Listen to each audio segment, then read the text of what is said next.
दोस्तों, एक कहावत तो आपने सुनी ही होगी, जब एक शरीफ आदमी बिगड़ता है तो वो अकेले ही 100 जलीलों पर भारी पड़ता है। असल में ये बात सल्तनत उस्मानिया के साथ बिल्कुल ठीक बैठती है। मंगोलों ने मुसलमान और तुर्कों पर इतना जुल्म किया कि वहाँ के छोटे छोटे कबीलों ने मिलकर एक महान सल्तनत का रूप इख्तियार कर लिया।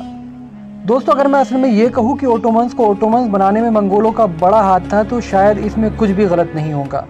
और इसकी बड़ी वजह थी चंगेज़ खान की वो सेना की जिसने इंसानियत की सारी हदों को पार कर दिया था और करोड़ों बेगुनाह मुसलमानों को कत्ल कर दिया था। लेकिन दोस्तों, जब मंगोलों की क्रूरता का ये सिलसिला बढ़ता ही गया और उसकी नस्लों ने जुल्म और ज्यादती के मामले में अपने दादा चंगेज़ खान को भी पीछे छोड़ दिया, तो तुर्क का एक कबीला जिसे हम काई कबीले के नाम से जानते हैं, वो मंगोलों के इस जुल्म के खिलाफ उठ खड़ा हुआ और देखते ही देखते दुनिया के इतिहास की वो सल्तनत बन गया कि जिसने लगभग आधी दुनिया पर 600 सालों तक राज किया। लेकिन दोस्तों, तारीख बताती है उस दौर में दो बड़ी तब्दीलियां एक साथ हो रही थी। जहां एक तरफ उस्मान गाजी की सरपरस्ती में सल्तनत उस्मानिया की बुनियाद डल चुकी थी और वो दिन ब दिन मजबूत हो रही थी, तो दूसरी तरफ मंगोल साम्राज्य अपने जवाल या पतन की ओर बढ़ रहा था। अपनी इस वीडियो में हमने सल्तनत उस्मानिया और मंगोलों की ताकत को कंपेयर किया है, उनकी सैन्य क्षमता और उनकी फौजों की संख्या कितनी थी इसको कंपेयर किया है। तो ये जानने के लिए कि इन सल्तनतों में से 12वीं सदी के बाद कौन ज़्यादा ताकतवर रहा, इस वीडियो को आखिर तक ज़रूर देखें। सबसे पहले बात करते हैं उस्मानिया सल्तनत के बारे में। आपकी जानकारी के लिए बता दें, जहां एक तरफ उस दौर में सल्तनत उस्मानिया को मुसलमानों का रहनुमा और उनकी हिफाजत करने वाली सल्तनत माना जाता था, तो दूसरी तरफ मंगोलों को मुसलमानों का सबसे बड़ा दुश्मन माना जाता था। 13वीं सदी की शुरुआत में चंगेज़ खान की मंगोली सेना पूरी दुनिया में लूट मार करती हुई आगे बढ़ रही थी। जब चंगेज़ खान की ये मंगोली सेना तुर्क के ख्वारिज़्म इलाके में पहुंची तो यहाँ पर एक कबीला हुआ करता था जिसका नाम था काही कबीला। मंगोलों के तुर्कों और मुसलमानों पर हो रहे इस जुल्म के खिलाफ एक नौजवान उठ खड़ा होता है और टुकड़ों में बिखरे हुए कबीलों को एक करता है और कई बार इन क्रूर मंगोलों से मुकाबला करता है। इस शख्स का नाम था अर्तुरुल गाजी, जो काही कबीले का सरदार था। बाद में इन्हीं अर्तुरुल गाजी के बेटे उस्मान गाजी ने उस्मानिया सल्तनत की नींव रखी थी। आपकी जानकारी के लिए बता दें, उस्मान गाजी ने ओटोमन साम्राज्य की नींव सन 1299 में रखी और लगातार 25 सालों तक इस सल्तनत की कमान संभाली। कहा जाता है उस्मानिया सल्तनत के अस्तित्व में आ जाने के बाद फिर कभी मंगोलों की इतनी हिम्मत नहीं हुई कि वो मुसलमानों पर उतना जुल्म कर सके जितना उनका दादा चंगेज़ खान किया करता था। इतिहासकार बताते हैं कि उस्मानिया सल्तनत के उदय के बाद मंगोलों का खौफ इतनी तेजी से कम हुआ कि चंगेज़ खान की वो सल्तनत जिसे विश्व की सबसे ताकतवर सल्तनत माना जाता था, उसका खात्मा मात्र 100 सालों के अंदर हो गया।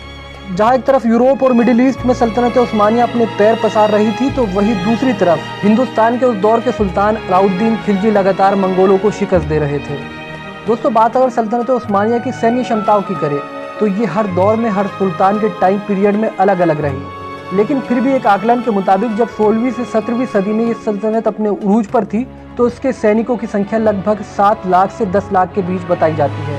उस वक्त इस साम्राज्य की सीमाएं लगभग 52 लाख वर्ग किलोमीटर में फैली हुई थी और इसकी हुकूमत यूरोप से लेकर अफ्रीका और अफ्रीका से लेकर एशिया तक हुआ करती थी।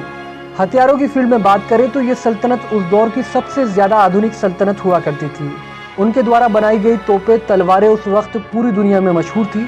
आपको जानकर शायद हैरानी होगी, मुगल सल्तनत के संस्थापक ज़हीरुद्दीन बाबर ने पानीपत की पहली जंग में जिन तोपों का इस्तेमाल किया था वो उसे सल्तनत उस्मानिया ने ही दी थी।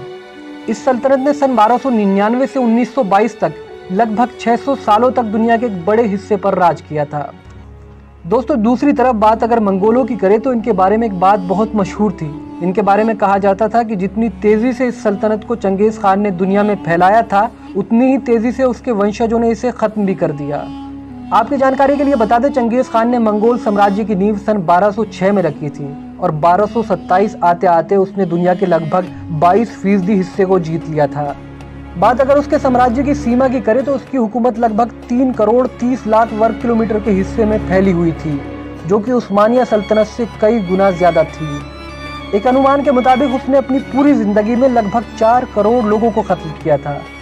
लेकिन दोस्तों, 13वीं सदी के आखिर में उस्मानिया सल्तनत के अस्तित्व में आने के बाद और चंगेज़ खान की मृत्यु के बाद इस सल्तनत की ताकत बहुत तेजी से खत्म हुई। इतिहासकारों की माने तो बाद में चंगेज़ खान की इस मंगोली सेना ने और उसके वंशजों ने बड़ी तादाद में इस्लाम कबूल किया था और इसकी बड़ी वजह उस दौर के तुर्क लोगों और उस्मानिया सल्तनत को भी माना जाता है।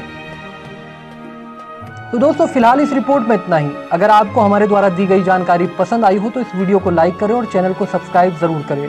इसके अलावा अगर आप किसी सल्तनत या शासक के बारे में जानना चाहते हैं तो उसका नाम हमें कमेंट सेक्शन में लिखें, हम उस पर जरूर वीडियो बनाएंगे। शुक्रिया, जय हिंद।